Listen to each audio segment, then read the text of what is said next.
Allahu Akbar walillahil hamd. Allahu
Akbar, Allahu Akbar, Allahu Akbar.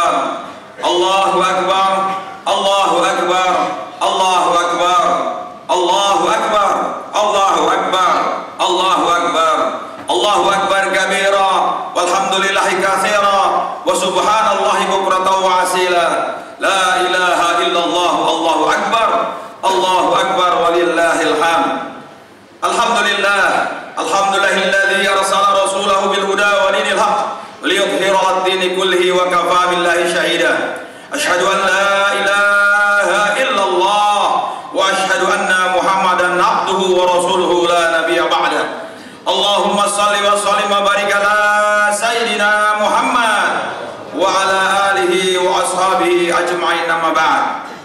Jamaah sholat Idul Fitri rahimakumullah, tidak ada perpisahan yang lebih mengharukan daripada perpisahan dengan bulan Ramadan, bulan yang penuh berkah dan pelimpahan pahala, rahmat dan ampunan. Di dalamnya kita semua diantarkan secara perlahan menuju perubahan yang dimulai dari diri kita sendiri, keluarga, lingkungan, menuju perubahan yang menyeluruh dalam masyarakat lokal negeri kita, bahkan dunia secara keseluruhan. Allah telah jadikan Ramadan mempunyai keistimewaan yang mendalam bagi kehidupan manusia dan khususnya bagi kaum muslimin. Karena pada bulan itu Allah jadikan peristiwa turunnya Al-Quran dan diutusnya Nabi Muhammad SAW sebagai utusan Allah terakhir untuk umat manusia. Maka alangkah layaknya jika kemudian Allah menetapkan sebagai bulan untuk pelaksanaan ibadah yang agung, yaitu shaum Ramadan. Meskipun bulan Ramadan beredar setiap tahun, dia datang dan pergi sesuai ketentuan sunatullah, namun ada misi dan pesan penting serta universal dari bulan Ramadan yang terus berlanjut sepanjang tahun dan sepanjang zaman. Di antara pesan mendalam dan universal dari bulan Ramadan adalah pesan perubahan, yaitu pesan perubahan yang menjadi konsekuensi diturunkannya Al-Quran dan diutusnya Nabi Muhammad SAW. Karena Al-Quran diturunkan dan Nabi Muhammad diutusnya untuk membawa perubahan yang mendasar dan hakiki bagi kehidupan manusia, yaitu perubahan dari alam kegelapan atau kekufuran ke alam iman yang terang benderang. Allah Subhanahu wa taala berfirman, A'udzubillahi minasyaitonirrajim. Alif lam ra. Kitabun anzalnahu ilaika litukhrijan nas minadh-dhulumati ilan nur biidzni rabbihim ila siratil azizil hamid. Ibrahim ayat 1. Alif lam ra. Ini adalah kitab yang kami turunkan kepadamu supaya kamu mengeluarkan manusia dari gelap gulita kepada cahaya terang benderang dengan izin Tuhan mereka, yaitu menuju jalan Tuhan yang maha perkasa lagi maha terpuji. Perubahan kehidupan manusia dengan datangnya Al-Quran dan Nabi Muhammad SAW ditandai dengan perubahan 3 hal pokok. Pertama, perubahan dari zaman jahiliyah kepada zaman Islamiyah, di mana ciri dari zaman jahiliyah adalah kehidupan yang terbelakang secara ilmu pengetahuan, perkembangan masyarakat yang lebih banyak terbelenggu oleh tradisi mistik, didominasi oleh mitos, dongeng, khayalan, atau apa yang sering kita istilahkan dengan syirik, khurafat, dan tahayul. Sementara Al-Quran datang menentang semua tradisi, khurafat dan tahayul di tengah masyarakat seperti itu. Sebagaimana pada beberapa ayat dikatakan sebagai bentuk kecaman dan sindiran. A'udzubillahi minasyaitonir rajim. Wa idza qila lahum ta'alu ila ma anzalallahi wa ila rasul qalu hasbuna ma wajadna alaihi aba'ana. Awalau kana aba'uhum la ya'lamuna syai'an wa la yahtadun. Apabila dikatakan kepada mereka, marilah ikuti apa yang diturunkan Allah dan mengikuti Rasul, mereka menjawab, cukup bagi kami untuk apa yang kami dapat dari bapak-bapak kami mengerjakannya. Dan apakah mereka itu akan mengikuti nenek moyang mereka, walaupun nenek moyang mereka itu tidak mengetahui apa-apa dan tidak pula mendapat petunjuk. Surat Al-Maidah ayat 104. Kedua, dengan diturunkannya Al-Quran dan diutusnya Nabi Muhammad adalah menandai perubahan dari zaman yang berwawasan lokal ke zaman yang berwawasan global. Sebelum diutusnya Nabi Muhammad, para nabi dan rasul diutus hanya untuk kaumnya secara terbatas. Sedangkan Nabi Muhammad SAW diutus untuk segenap manusia. Allah berfirman dalam surat As-Saba ayat 28, "Wa ma arsalnaka illa kaffatan lin-nasi basyiran wa nadhira walakinna aktsaran nasi la ya'lamun." Kami tidak mengutus kamu melainkan kepada umat manusia seluruhnya sebagai pembawa berita gembira dan sebagai pemberi peringatan, tapi kebanyakan manusia tiada mengetahui. Dengan diutusnya Nabi Muhammad SAW telah berakhirlah zaman lokal, zaman keterbatasan pergaulan manusia. Sekarang cukuplah dengan hanya seorang nabi yang menjadi anutan sepanjang zaman dan satu kitab suci sebagai pedoman hidup bagi seluruh umat manusia. Kitab suci Al-Quran untuk seluruh umat, sementara kitab-kitab lain adalah terbatas dan sudah terdahulu. Mengingat akan hal ini, maka di pundak kaum muslimin ada tanggung jawab untuk mendakwahkan risalah Islam di seluruh pelosok bumi sebagai konsekuensi risalah yang universal. Allah tegaskan dalam surat Al-Imran ayat 110, kalian adalah umat terbaik yang dikeluarkan ke tengah manusia untuk menyuruh kebaikan, mencegah kemungkaran dan agar beriman kepada Allah. Umat Islam adalah umat yang diperintahkan terjun ke medan pergulatan dunia. Ukhrijat linnas ta'muruna bil ma'ruf wa tanhauna 'anil munkar wa tu'minuna billah. Ini perintah Allah dalam surat Al-Imran ayat 110. Dan yang ketiga, dengan diutusnya Nabi Muhammad SAW dan turunkannya Al-Quran menandai perubahan peta politik dunia. Dunia sebelum datang Islam didominasi oleh kekuatan-kekuatan peradaban berhalaisme, paganisme atau kemusyrikan, terutama kekuatan Imperium Romawi yang Kristiani dan Imperium Persia yang Majusi. Kemudian digeser oleh kekuatan baru yang amat dahsyat, yaitu kekuatan Islam yang berasaskan ketauhidan. Maka dari abad ke-8 Masehi hingga abad ke-15, kaum muslimin telah berhasil mencapai puncak kejayaan duniawi, menjadi mercusuar ilmu pengetahuan dan teknologi serta peradaban yang menjadi kiblat bangsa-bangsa di timur maupun di barat. Sebelum kemudian kaum muslimin tenggelam dalam kemunduran hingga menjadi bangsa-bangsa terjajah hingga berabad-abad lamanya. Akibat apa? Akibat semakin menjauhnya dari ajaran Islam yang sesungguhnya. Dan pada saat ini kaum muslimin sedang berada pada fajar kebangkitan yang kedua, berjuang keras melepaskan diri dari belenggu keterpurukan dalam berbagai aspek kehidupan. Apa yang digambarkan di atas mengingatkan kita bahwa dalam bulan Ramadan yang agung, yang setiap tahun kita menyambut kedatangannya, memang terkandung peristiwa penting yang membawa misi dan pesan perubahan. Perubahan yang lahir dari semangat iman yang membara, perubahan total dalam segala aspek kehidupan kita, lahir dan batin.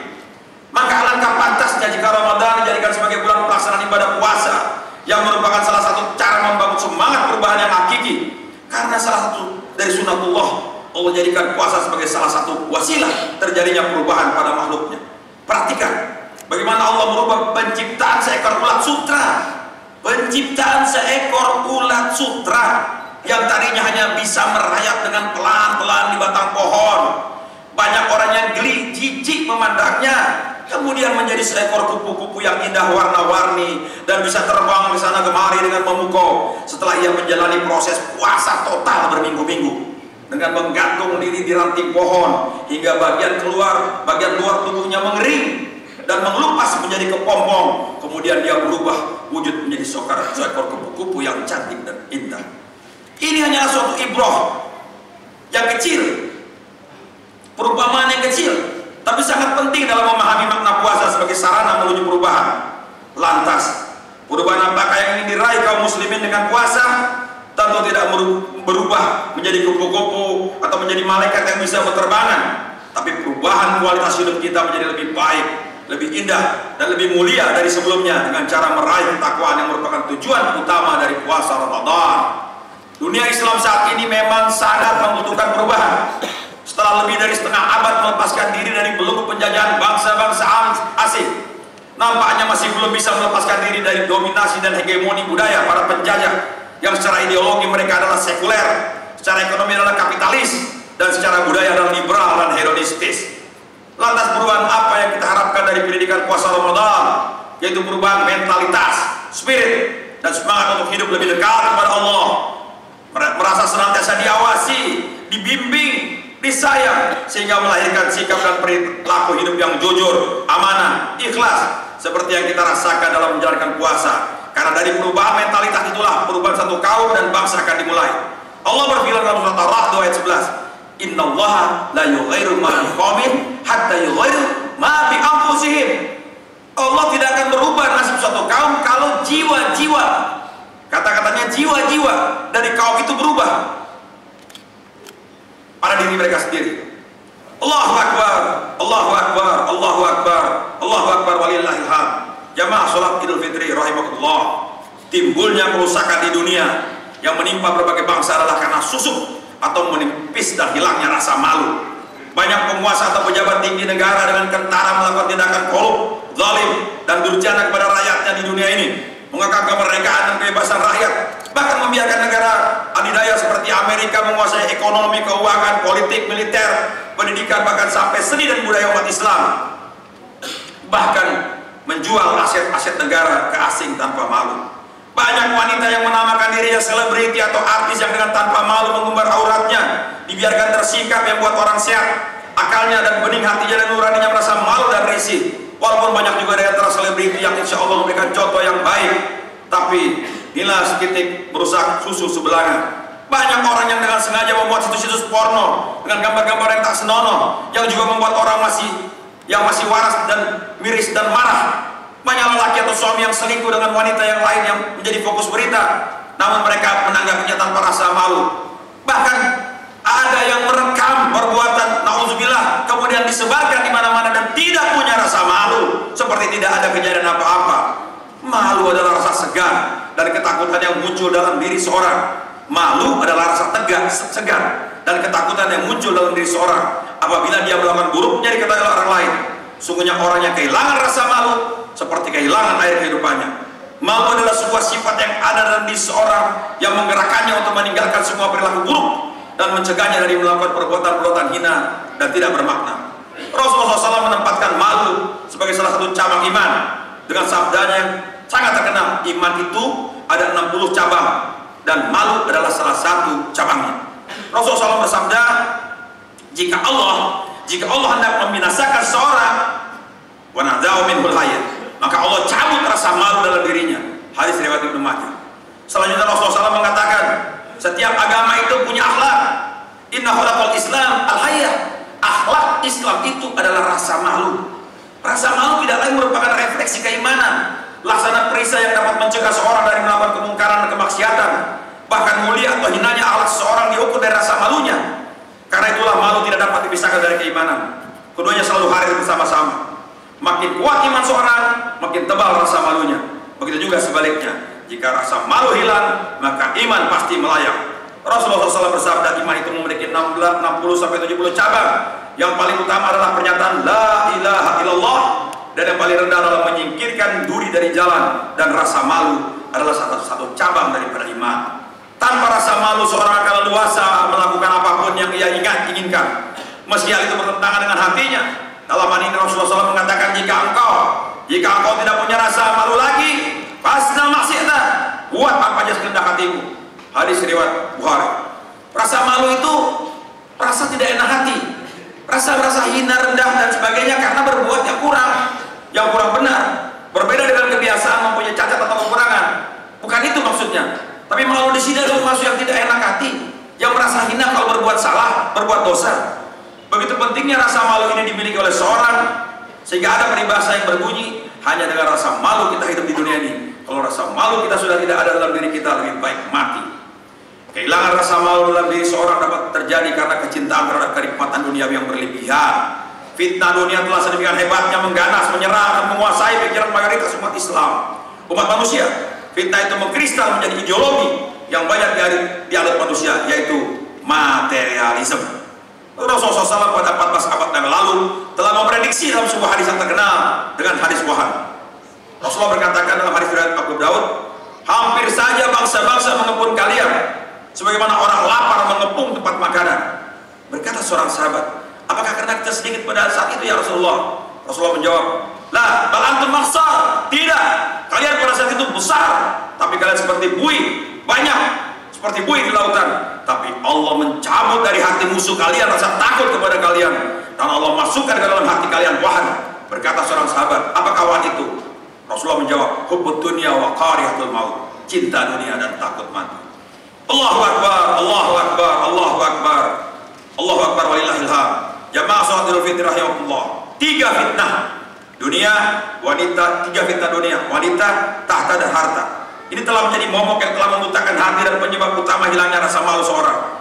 Dunia dengan segala isinya adalah fitnah yang banyak menipu manusia, dan Rasulullah SAW telah memberikan peringatan kepada umatnya dalam berbagai kesempatan. Beliau bersabda dalam hadis dari Abu Sa'id Al-Khudri radhiyallahu anhu, dari Nabi SAW bersabda, sesungguhnya dunia itu manis dan lezat, dan sesungguhnya Allah menitipkannya kepadamu, kemudian melihat bagaimana kamu menggunakannya, maka hati-hatilah terhadap dunia.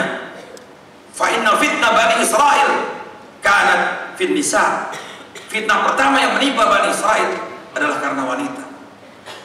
Hadis riwayat Muslim. Hilangnya rasa malu pernah disinari mantan Presiden RI Bambang Susilo Bambang Yudhoyono tanggal 19 Februari tahun 2013. Mantan Presiden ini menilai rasa malu di tengah masyarakat semakin merosot. Hal itu menurutnya terlihat dari masih terjadinya korupsi, kekerasan, fitnah, caci maki, dan berbagai keburukan lainnya. Itu adalah tanda-tanda merosotnya rasa malu dalam kehidupan masyarakat kita. Situasi ini sungguh memprihatinkan kita. Karena rasa malu ini telah membuat mayoritas pejabat berlaku sewenang-wenang dan kesendak hatinya, persis dengan apa yang telah dipesankan Rasulullah SAW. Jika engkau tidak memiliki rasa malu, maka berbuatlah segendak hatimu. Hadis riwayat Bukhari. Rasulullah SAW memerintahkan kepada kita agar benar-benar menjaga rasa malu kepada Allah SWT, agar jalan lapang menuju surga menjadi mudah. Jalan menuju surga akan terhambat kalau rasa malu tidak menjadi hiasan hidup kita dan sirna dalam kehidupan keseharian kita. Rasulullah SAW bersabda, malulah kepada Allah Subhanahu wa ta'ala dengan rasa malu yang benar-benar malu. Jaga kepala dan apa yang ada padanya, jaga perut dengan apa yang dikandungnya, ingat mati dan ujian. Maka barang siapa yang melakukan itu, balasannya adalah surga ma'wah. Hadis riwayat At-Tabrani. Menjaga kepala dan apa yang dikandungnya adalah cara tidak mendengarkan hal yang haram, seperti pernyataan anti-Islam, ghibah, gosip, rumor, picisan yang hanya buang-buang waktu. Sedangkan menjaga perut adalah mensyukuri nikmat Allah dan senantiasa meniti sunnahnya, dan senantiasa memakan makanan yang halal, serta ingat akan kematian yang pasti datang mendadak tanpa disangka-sangka sebelumnya. Sesungguhnya barang siapa yang tidak memiliki rasa malu, dia telah kehilangan imannya. Karena sebenarnya orang-orang yang beriman pastilah memiliki rasa malu. Dia pasti malu untuk berfoya-foya dalam kehidupannya di dunia, malu untuk berdusta pada anak-anak bangsanya, malu untuk menipu sesamanya, malu untuk mengatakan sesuatu yang dia sendiri tidak pernah melakukannya. Sebagaimana disebutkan oleh Rasulullah SAW, malu dan keimanan itu senantiasa berbarengan. Maka apabila salah satunya diangkat, yang lain akan dicabut pula. Hadis riwayat Muslim. Sesungguhnya rasa malu itu adalah sebuah sifat berani yang ada dalam hati untuk tidak tercebur dalam maksiat. Sebab orang yang memiliki rasa malu pastilah orang yang jujur pada dirinya, pada rakyat dan bangsanya. Sebab dusta adalah sebuah sifat yang memalukan, yang tidak mungkin dilakukan oleh orang-orang yang memiliki rasa malu. Orang yang memiliki rasa malu tidaklah mungkin berlaku hianat karena hianat adalah sifat yang pasti dihindari oleh orang-orang yang memiliki rasa malu. Malu itu bukan negatif, bukan bersifat lemah. Itu adalah sikap berani. Orang yang memiliki rasa malu adalah orang yang paling berani dan paling galak untuk mempertahankan kebenaran. Dia tidak pernah akan surut untuk menjadi tameng kebenaran walaupun banyak orang mencelanya. Dia tidak akan takut menjadi martir kebenaran walaupun demikian banyak tantangan dan rintangan. Perlu disadari oleh kita semua bahwa membela kebenaran sama sekali tidak berbenturan dengan sifat malu. Bahkan sebaliknya, orang-orang yang memiliki rasa malu dengan volume yang memadai akan semakin kuat pembelaannya kepada kebenaran. Allahu Akbar, Allahu Akbar, Allahu Akbar, Allahu Akbar walillahil hamd. Oleh karenanya, betapa pentingnya memiliki rasa malu bagi setiap orang agar terhindar dari perbuatan-perbuatan dilarang agama, hukum Islam, dan bertentangan dengan adat dan budaya umat yang Islami. Rasa malu sudah seharusnya menjadi bagian hidup kita untuk bermasyarakat, bernegara, sehingga tercipta masyarakat Islam yang agamis dan taat hukum, saling menghargai, menghormati, kita mencintai, dan penuh pengertian, penuh kepedulian, sehingga tercipta masyarakat yang harmonis dan Islami, insyaallah. Amin, amin ya rabbal alamin. Allahu akbar, Allahu akbar, Allahu akbar, Allahu akbar, Allahu akbar, Allahu akbar, Allahu akbar, Allahu akbar, Allahu akbar, Allahu akbar katsira wa subhanallahi bukratan wa asila, la ilaha illallah walillah, Allahu akbar, Allahu akbar walillahil hamd. Jamaah salat Idul Fitri rahimakumullah, rasa malu kepada Allah Subhanahu wa taala akan terus terjaga apabila kita menyadari 3 hal. Pertama, kita senantiasa merasakan kebaikan Allah kepada kita, namun seringkali berbuat buruk dan durjana kepadanya. Kedua, menyadari sepenuhnya bahwa Allah Subhanahu wa taala demikian awas, selalu menyoroti kita dimanapun kita berada. Ketiga, hendaklah kita semua merasakan apa yang akan kita katakan tatkala kita berada di hadapan Allah di hari pertanggungjawaban di akhirat kelak. Tatkala kita terlewat, tatkala tidak terlewat sekecil apapun dosa yang kita lakukan. Walhasil, malu saat ini sangat urgen dimiliki oleh para elit dan penguasa, agar mereka tidak menginjak-injak harkat dan martabat rakyatnya sendiri, merampok harta bangsanya sendiri. Malu saat ini sangat urgen untuk dimiliki bangsa-bangsa di dunia ini yang tercabik-cabik oleh kepentingan-kepentingan sempit yang ada menjepit bangsa-bangsa sendiri. Kita butuh pemimpin-pemimpin yang malu jika tidak sholat. Kita butuh pemimpin-pemimpin yang malu dikatakan muslim tapi dia menentang Islam. Kita butuh pemimpin-pemimpin yang malu untuk korupsi dan manipulasi, malu membiarkan semua ajaran dan agama berkeliaran di negeri kita, sedang agamanya sendiri dia lawan dan dimusuhi. Kita butuh pemimpin yang jujur, agamis, yang taat pada Allah dan Rasulnya Nabi Muhammad SAW, pemimpin yang tidak mengkhianati anak-anak bangsa sendiri. Inna Allah wa malaikatahu yusalluna 'alan nabi ya ayyuhalladzina amanu shallu 'alaihi wa sallimu taslima. Jamaah berbahagia sekalian, marilah kita sama-sama memanjatkan doa kepada Allah Subhanahu wa taala agar Allah Subhanahu wa taala menjadikan bangsa kita bangsa yang baldatun thayyibatun wa rabbun ghafur. Insyaallah kita juga akan diberikan kekuatan oleh Allah Subhanahu wa taala dan akan lahir dari kandungan ibu-ibu yang soleha, pemimpin-pemimpin bangsa yang satunya kata dengan perbuatan, yang betul-betul punya hero Islam yang tinggi. Insyaallah, mari sama-sama kita berdoa. Astaghfirullah, astaghfirullah, astaghfirullah, astaghfirullah, astaghfirullah, astaghfirullah, astaghfirullah, astaghfirullah, astaghfirullah, astaghfirullah. Allahumma shalli wa sallim wa barik ala sayyidina Muhammad wa ala alihi wa sahbihi ajma'in. Allahumma shalli wa sallim wa barik ala sayyidina Muhammad wa ala alihi wa sahbihi ajma'in. Allahumma shalli wa sallim wa barik ala sayyidina Muhammad wa ala alihi wa ashabihi ajma'in. Allahumma ighfir lil muslimina wal muslimat wal mu'minina wal mu'minat al ahya'i minhum wal amwat. Ya Allah, ampunkan dosa kaum muslimin dan muslimat, kaum mukminin dan mukminat, baik yang masih hidup maupun yang telah wafat. Allahumma ighfir lana, ampunkan dosa-dosa kami, wali walidina, ampunkan dosa kedua orang tua kami, warhamhuma, sayangilah mereka, kama rabbayana shighara, sebagaimana mereka telah menyayangi kami selagi kecil. Ya Allah, kadang-kadang orang tua kami dihina dan difitnah karena ingin memuliakan kami anak-anaknya. Kami mohon ridho-Mu, ampunkan dosa kedua orang tua kami, lapangkan kuburan orang tua kami yang telah meninggal dunia, angkat derajatnya di sisi-Mu, jadikan ya Allah kuburannya bagian dari taman-taman surga-Mu. Jangan Kau jadikan kuburan mereka bagian dari lubang-lubang neraka-Mu.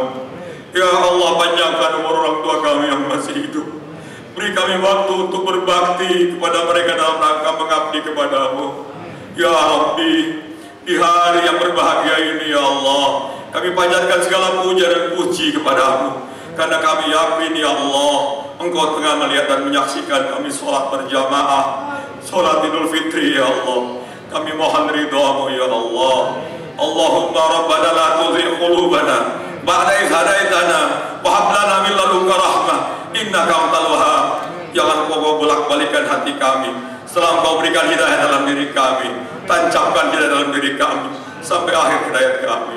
Allahumma rabbana hab lana min azwajina Jadikan ya Allah pasangan-pasangan hidup kami, wa dzurriyyatina, anak dan turunan kami, qurrata ayun, permata hati kami. Waj'alna lil muttaqina imama. Jadikan jadi pemimpin orang-orang yang bertakwa. Allahumma ja'alna wa auladina wa dzurriyyatina min ahlil khair wa min ahlil ilm wa min ahlil ibadah wa min ahlil Qur'an, waj'alna min ibadika al-ahya'i syakirin. Jadikan anak-anak dan turunan kami orang baik-baik ya Allah, orang berilmu, orang yang akrab dengan Al-Quran ya Allah, orang yang selalu beribadah kepadamu, dan jadikan mereka orang-orang kaya yang bersyukur. Jangan ada di antara anak dan turunan kami yang menjual akidahnya. Jangan ada di antara anak dan turunan kami ya Allah yang pindah kepercayaan kepadamu. Kami mohon lindungi, karena kami tidak bisa melindungi anak dan turunan kami kecuali Engkau ya Rabbi. Ya Allah, pada pagi hari ini kami berkumpul di sini. Ya Allah, kami sesungguhnya adalah orang-orang kecil. Dari anak-anak orang kecil yang lahir di kota kecil, Kau angkat derajat kami. Engkau beri kami rezeki, Engkau beri kami kedudukan semua karena Engkau. Tambah hari tambah umur kami, tapi kami mohon tambah hari tambahlah ketakwaan dalam diri kami ya Allah, karena kami yakin perjumpaan denganmu itu benar ya Allah. Ya Rabbal Alamin, begitu dahsyat ya Allah fitnah di zaman seperti ini. Keluar dari masjid ini, kami akan menghadapi kehidupan nyata. Tanpa bimbingan dan kasih sayangmu, kami akan terjebak dalam kemusyrikan, dalam penjilatan habis-habisan. Dan ya Allah ya Rabbal Alamin, berikan kami kekuatan ya Allah ya Rabbal Alamin. Ya Allah, kami mohon ridho-Mu. Ada di antara jamaah yang sedang sakit, Kau angkat penyakitnya.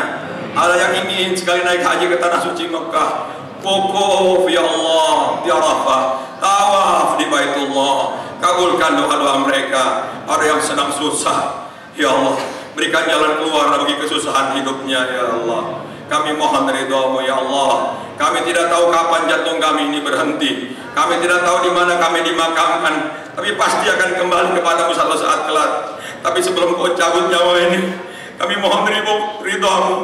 Jangan Kau cabut nyawa kami sebelum Kau ampunkan semua dosa-dosa kami. Ya Allah, kami mohon ridho-Mu. Ketika datang maut menjemput kami, telah selesai urusan kami. Cita-cita kami membesarkan anak dan turunan kami di jalan Engkau ya Allah. Demi Allah, kami harapkan dalam hidup kami ini ya Allah, mencari ridho-Mu.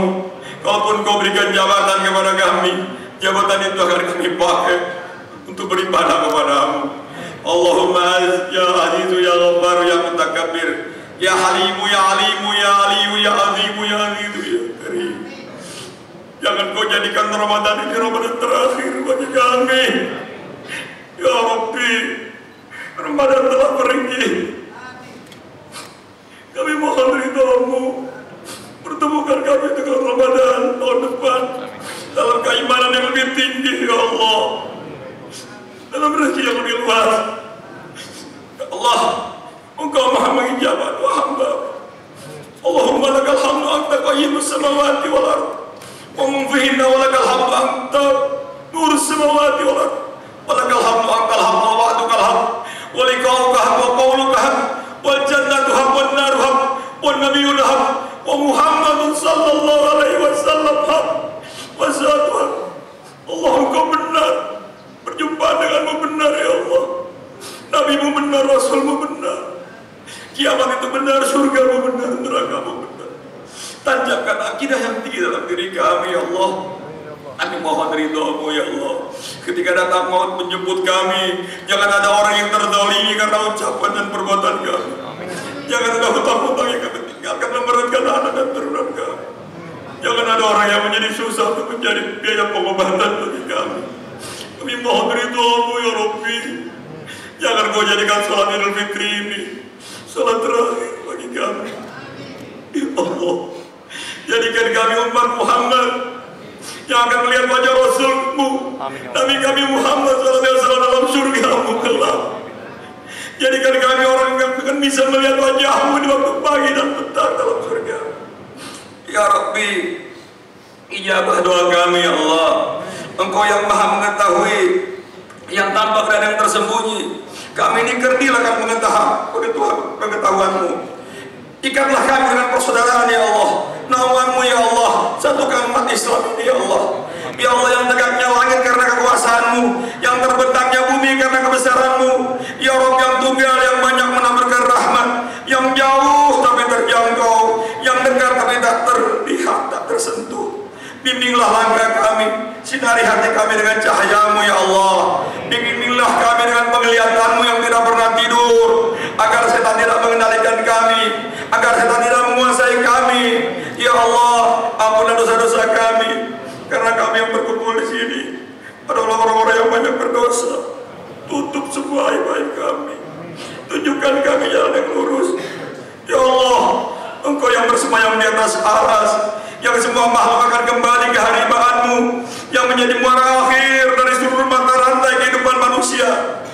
Ya Allah, percikan ya Allah kasih sayang-Mu kepada kami, agar nafsu emosi ini menjadi jernih karena-Mu, sehingga kami tidak mencari-cari alasan untuk membenarkan segala bentuk kemaksiatan yang kami lakukan. Ya Ilahi, bukakan pintu-pintu maghfirah-Mu, simpakan tirai rahmat-Mu, tampakkan keagungan-Mu melalui keimanan di kalbu, agar kami tidak tenggelam dalam lautan dosa. Ya Allah, lindungi keluarga kami dari keluarga orang-orang yang tertindas, rahmati keluarga kami, jauhkan dari bahaya. Allahumma inna na'udzubika min jahlil bala, jauhkan dari bala-Mu yang besar. Wa darakis sada, jauhkan dari bertemunya dengan kecelakaan. Wa su'il qada, jauhkan dari takdir-Mu yang buruk. Wa syamatatil a'da, jauhkan kami dari gembiranya orang yang dengki kepada kami. Jauhkan kami dari hati yang tidak khusyuk. Jauhkan kami dari doa yang tidak diterima. Jauhkan kami daripada kesombongan karena kekayaan dan jabatan. Serta jauhkan pula kami dan turunan kami daripada kehinaan karena kemiskinan. Wahai lindungan kaum yang memohon perlindungan, wahai kekasih kalbu pada sekalian dalam, terima puasa kami, terima sholat, rukuk dan sujud kami, terima tahajud kami di bulan Ramadan ini. Betapa rugi kami kalau seandainya Engkau tidak mencatat dalam amalan kami di bulan puasa telah kami berpuasa kepada Engkau. Terima puasa kami ya Allah. Di penghujung doa ini kami panjatkan doa kami kepada dai-dai yang fukara dimanapun berada. Kasihani mereka, sayangi mereka. Puluhan tahun mereka hidup untuk agama-Mu, belum ada apa-apa yang kami lakukan untuk agama-Mu ya Rabb. Kami mohon ya Allah, di penghujung doa ini agar Engkau lahirkan, jadikan pemimpin-pemimpin yang bertakwa di negeri kami ini. Jangan Kau biarkan orang kafir memimpin kami. Jangan beri kesempatan dan togar pemimpin yang hanya memikirkan diri, keluarga, partai dan kelompoknya sendiri. Lindungi kami dari pemimpin-pemimpin yang hanya bisa menjanjikan tapi tidak pernah merealisasikan, dari ucapan-ucapan dan perbuatan mereka.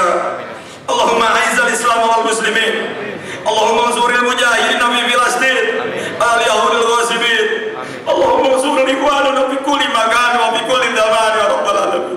Allahumma ansuril mujahidin ikhwanana fi Rohingya, fi Kashmir, fi Suriah, fi kulli makan wa fi kulli zaman ya rabbal alamin.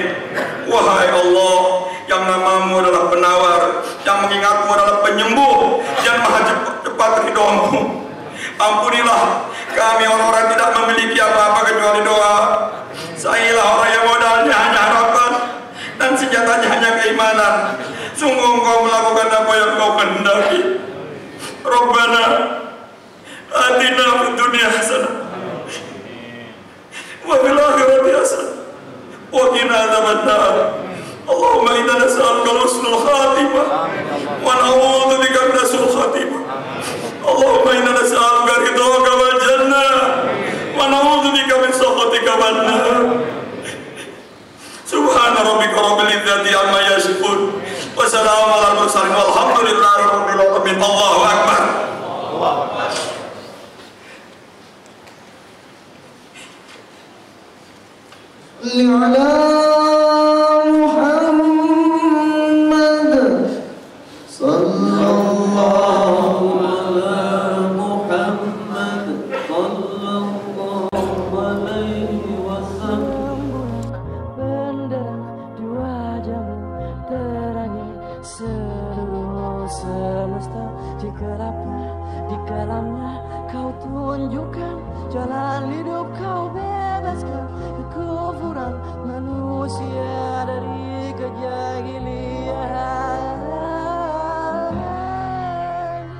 صلى الله على طه خير الخلق وأهلها والكرار بالكرماء والغراء وابنها والآل وصحبه وتابعين بعدها والتابعين لهم سلام واغفر كلها صلى الله على طه خير الخلق وأهلها والكرار بالكرماء والغراء وابنها والآل وصحبه وتابعين بعدها والتابعين لهم سلام واغفر كلها.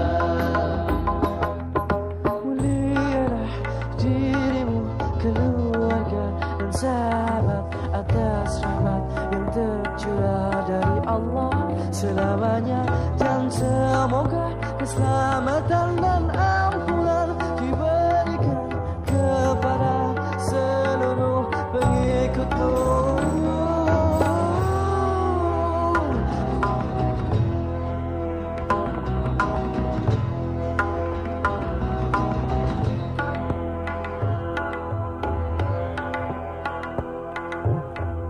صلى الله على طه خير الخلق وأهلها والكرار بالكرماء والزهراء وابنها والآل والصحب وتابعين بعدها والتابع لهم سلام واغفر كلها.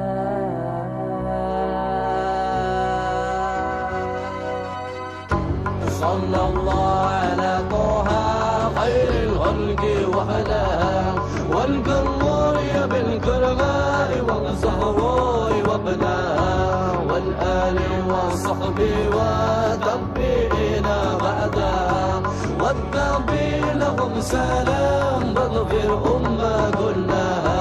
صلى الله على طه خير الخلق وأهلها والكرار بالكرماء والزهراء وابنها والآل والصحب وتابعين بعدها والتابع لهم سلام واغفر كلها.